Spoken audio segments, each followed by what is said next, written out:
Maître Tuko, bonjour. Voilà, vous êtes l'avocat pour l'affaire de M. Yombi Opango qui a été bien entendu assassiné. Et voulez-vous nous dire comment ça s'est présenté cette affaire de Yombi Opango? Moi, je ne suis pas son avocat. Je ne suis pas son avocat là-dessus, donc je peux pas répondre dans le détail. Mais donc je dirais malheureusement, il y a de nombreuses affaires d'assassinat. Moi, j'interviens. Je fais partie de collectifs d'avocats qui soutiennent donc différentes actions internationales. Mais pour cette affaire-là, je ne suis pas concerné, donc je ne vous dévoilerai pas donc des éléments des procédures en cours. Mais effectivement, tous ces assassinats qui violent les règles fondamentales des libertés publiques sont condamnables. Donc pour l'instant, je n'en dirai pas plus.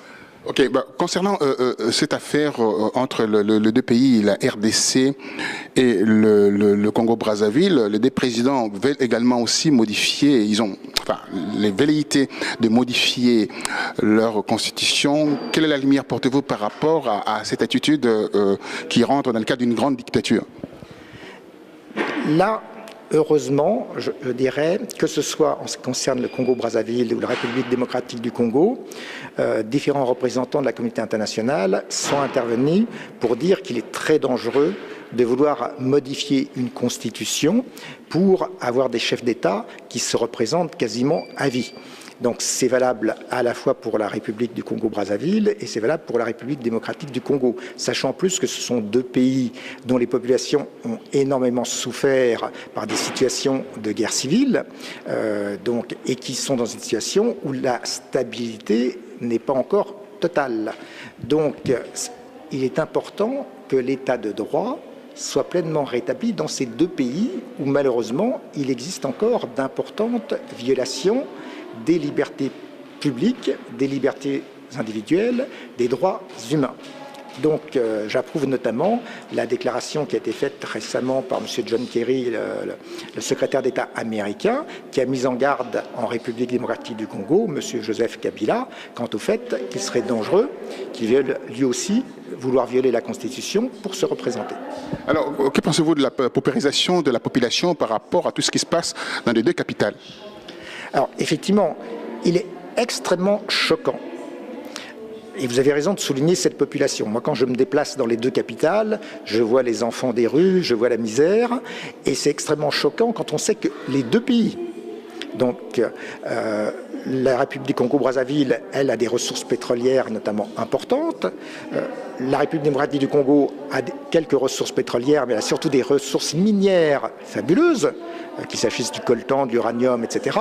Et face à toutes ces richesses, on s'aperçoit que la population n'en profite pas. Donc là, il y a une injustice flagrante, et c'est justement parce que cette injustice démontre qu'il n'y a pas de partage des richesses, et que les redevances que payent les multinationales vont uniquement à un nombre limité de personnes au plus haut niveau de l'État, et qu'elles ne sont pas redistribuées pour construire des hôpitaux, des écoles, etc., des routes, qu'effectivement, il est temps que soit mis fin à cette situation d'injustice. Et c'est pour ça qu'il faut une situation de transparence, de bonne gouvernance. En tant qu'avocat, je soutiens l'initiative « Payez ce que vous touchez », notamment l'initiative pour la transparence des industries extractives. Parce qu'il y a de trop nombreux pays en Afrique qui, de fait, ont de faux budgets. C'est-à-dire que, grosso modo, dans certains pays, vous avez plus de la moitié du budget qui est masqué.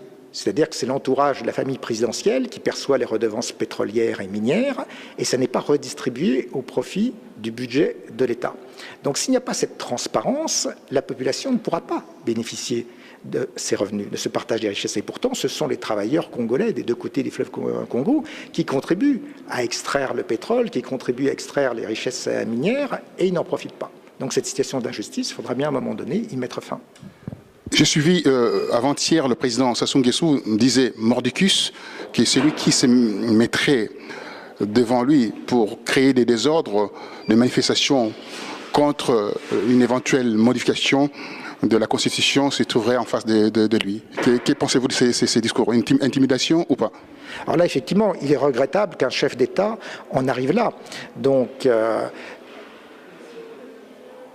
la logique voudrait, pour ceux, quand bien même on voudrait engager une réforme de la Constitution. Une réforme de la Constitution, ça ne peut pas se faire simplement par manipulation d'une Assemblée nationale. Là, La Constitution, c'est la loi souveraine d'un pays. Donc seule une Assemblée nationale constituante pourrait intervenir dans ce domaine.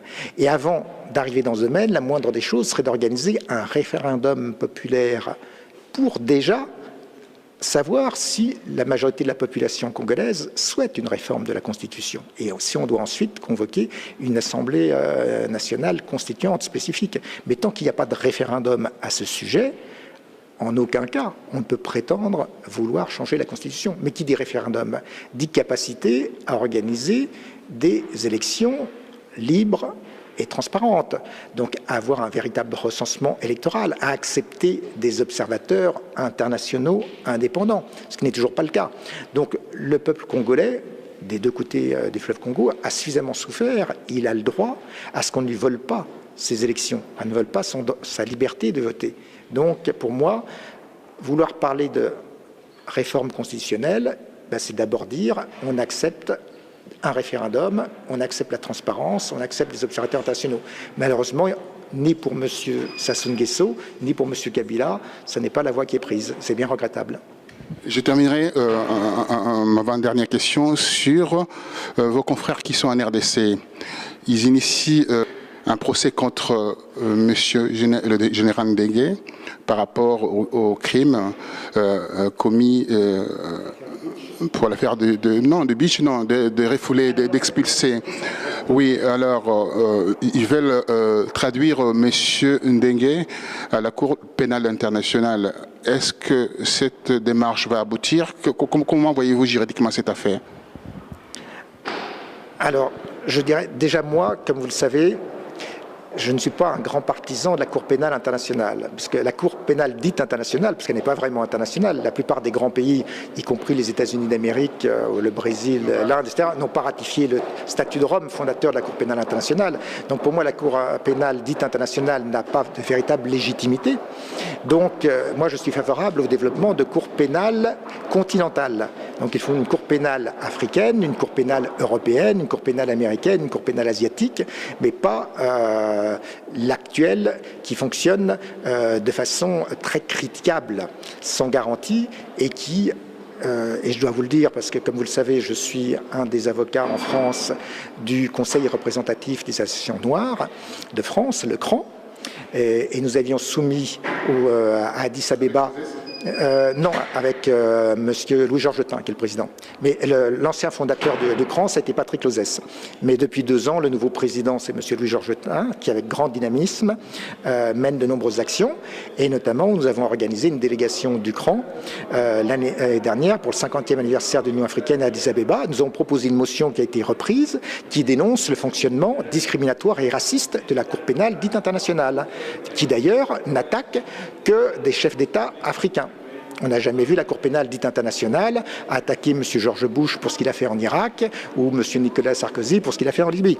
Donc on est bien dans une situation où ça m'apparaît probable que de telles actions puissent prospérer devant la Cour pénale dite internationale, en sachant déjà que la Cour pénale dite internationale, elle est compétente en matière de crimes contre l'humanité et de crimes de guerre. Donc, elle intervient également dans le domaine des crimes génocidaires, dans des plans concertés d'organisation de massacres. Donc les preuves sont très difficiles à établir.